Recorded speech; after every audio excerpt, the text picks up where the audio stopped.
এই কেকটা দেখতে যে কি পরিমাণে সুন্দর ছিল আর এত বেশি কিউট ছিল কেকটা দেখতে, সবাই অনেক বেশি পছন্দ করেছিল কেকের পিকটা আপলোড দেওয়ার পর। আসসালামু আলাইকুম, কেমন আছেন সবাই? আশা করি সবাই অনেক বেশি ভালো আছে। আমিও অনেক বেশি ভালো আছি, কারণ হচ্ছে শীতের দিন আমার অনেক বেশি পছন্দের, আর শীতের দিনে কেক বানাতেও কিন্তু অনেক বেশি ভালো লাগে। এটা ছিল 3 পাউন্ডের একটা ভ্যানিলা স্পঞ্জ কেক। কেকটা ছিল আমার চাচাতো ভাই বোনের জন্য। ওদের 2 ভাই বোনের জন্মদিনে ছিল একই মাসে, শুধু ডেটটা ছিল আলাদা।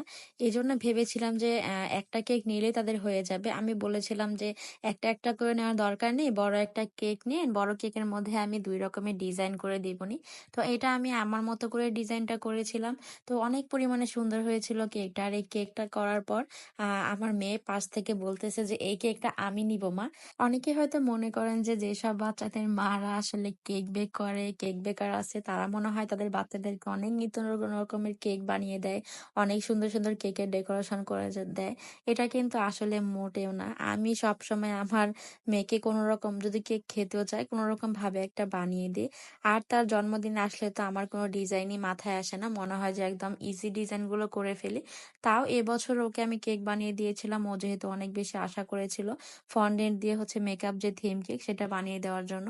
সেটা আসলে ভিডিও করা হয়নি। ভিডিও করার অনেক আগে আমি ওকে বানিয়ে দিয়েছিলাম। তো ভিডিও করেছিলাম, ভালো হয়নি দেখে আর আপলোড করা হয়নি। বুঝতেই তো পারতেছেন, মেয়ের জন্মদিন যেহেতু ছিল এইজন্য আর আমি সেটা আপলোডও করিনি। আমার মেয়ে সুন্দর, সুন্দর কেক দেখে আমাকে বলে যে, "মা এটা আমাকে বানিয়ে দিও, এটা আমাকে বানিয়ে দিও।" আমি তখন বলি, "হ্যাঁ, বানিয়ে দিব।" তো ওই অবধি শেষ, আর বানিয়ে দেওয়া হয় না। একমাত্র তার জন্মদিনে ছাড়া তাকে কোন রকমের কেকই বানিয়ে দেওয়া হয় না। সে আসলে অনেক বেশি আবদার করে যে আমাকে এটা বানিয়ে দিও। আর আজ পর্যন্ত আমি বেকিং জগতে যতদিন কাজ করছি, তো আমার মেয়ে হওয়ার পরে আমি কাজ শুরু করেছিলাম। ও একটা কেকও হাত দিয়েও নষ্ট করেনি। দেখেই জাস্ট বলে যে, "আম্মু আমাকে এটা বানিয়ে দিও।" তখন আমিও বলে দিই, "হ্যাঁ, বানিয়ে দিব মা, তুমি এটা ধরো না।"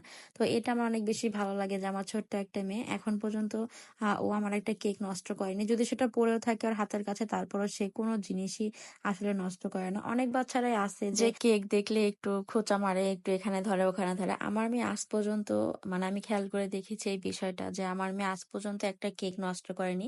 ওর সামনে যদি পড়েও থাকে তাও হাত দিয়ে একটু ছুঁয়েও দেখে না। তো এই বিষয়টা আমার কাছে অনেক বেশি ভালো লাগে। তো ওকে একটা কথা বুঝিয়ে বললে আসলে ও বুঝে। তো এই কেকটা বানানোর পরও আমাকে বারবার করে বলতেছিল, "আমাকে সেম এই কেকটাই বানায় দিবা।" আর ওর সবথেকে বেশি পছন্দ পিঙ্ক কালার আর প্রিন্সেস টাইপের যে কেকগুলো আছে সেগুলাই ওর বেশি পছন্দ। তো এই কেকটা দেখে বলতেছে কি, "এই প্রিন্সেস কেকটাই আমার চাই।" তো বলে যে, "কবে বানিয়ে দিবা?" আমি কি, "তোমার যখন জন্মদিন হবে তখন বানিয়ে দিব।" তো এই বছরে করে একটা কেক বানিয়ে দেওয়া হয়। আর অনেকে হয়তো ভাবেন যে অনেক কেক বেকারদের বাচ্চারা মনে হয় অনেক পরিমাণে কেক কাটে, অনেক সুন্দর, সুন্দর কেক খায়। তো বছরে একটা করে হয় তাদের ভাগ্যে, আর কিন্তু একটাও জোটে না। আজ পর্যন্ত আমি আমার বার্থডেতে একটা কেকও করিনি। আমি ৫ বছর যাবৎ কেক নিয়ে কাজ করতেছি। এমনকি আমাদের অ্যানিভার্সারির জন্য একটা কেক করিনি।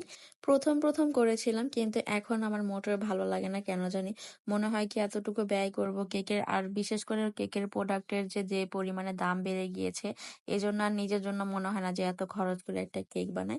তো এই তো অলরেডি আমার কেকের ডিজাইনটা কমপ্লিট। তো একের মধ্যে ২ কেকটা কেমন হয়েছে অবশ্যই কিন্তু কমেন্ট করে জানাবেন। আল্লাহ হাফেজ, ভালো থাকবেন সবাই। আবার দেখা হবে নতুন কোনো কেকের ভিডিও নিয়ে। আর কমেন্ট করতে ভুলবেন না কিন্তু কেকটা দেখতে কেমন হয়েছে।